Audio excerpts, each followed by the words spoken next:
ऐसा करोगे तो आपके घर में कभी सुख, शांति, समृद्धि, वैभव, यश, कीर्ति हो ही नहीं सकता।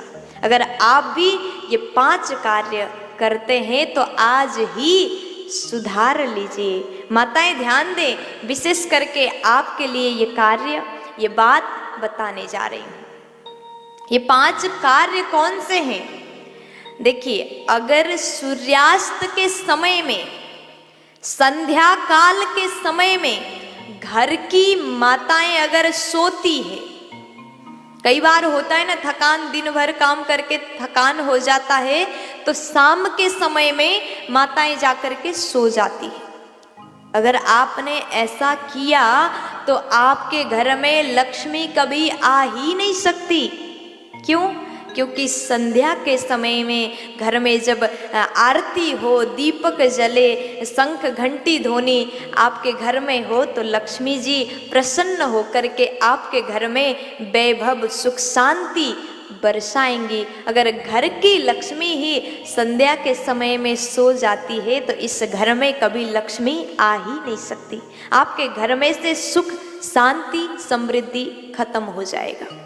ये कार्य कभी भी माताएं बिल्कुल ना करें। दूसरा कार्य क्या है, जो संध्या के समय में हमें भूल करके भी नहीं करना है। संध्या के समय में आप अगर किसी का आदत होता है, अब ये बात ज्यादा बाबा लोगों के लिए लागू होता है, क्योंकि ऑफिस से जब काम करके आते हैं तो तुरंत भोजन करते हैं। ऑफिस से आइए, हाथ पैर धो लीजिए, थोड़ा सा बैठ जाइए, फिर आरती पूजा पाठ करें, फिर उसके बाद भोजन करें। दिन में भी तो आप नाश्ता तो करते ही होंगे ना।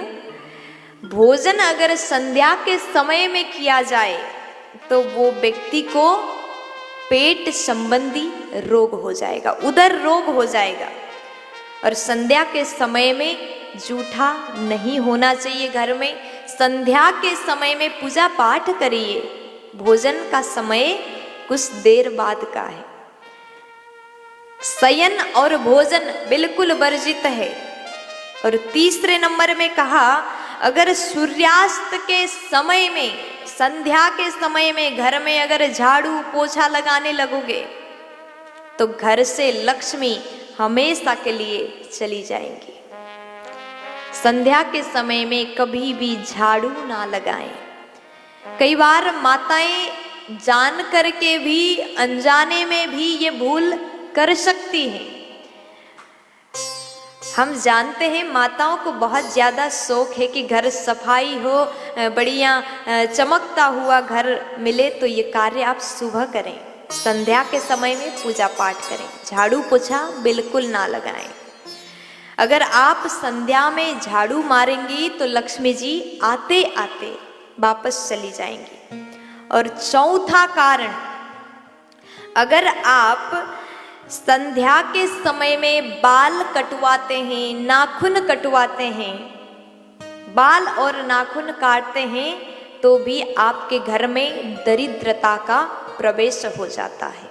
इसलिए संध्या के समय बाल नाखून काटना बिल्कुल मना है। और 5वां काम क्या नहीं करना चाहिए? अगर संध्या के समय में आपने गर्भधारण संस्कार किया तो आपके घर में बालक तो होगा, लेकिन जिद्दी, क्रोधी, इस स्वभाव का आपका बालक का जन्म होगा। इसलिए ये 5 कार्य संध्या के समय में कभी भी नहीं करना चाहिए। ये बात आप सुन सकते हैं, अगर भूल गए हो तो दोबारा सुन लीजिए, लेकिन ये 5 कार्य कभी भी जीवन में मत करिएगा। आप स्वयं का बर्बाद कर रहे हो। अपने घर में से सुख, शांति, वैभव, यश, कीर्ति को आप मिटा रहे हो। ये 5 कार्य बिल्कुल ना करें। प्यार से बोल दीजिए।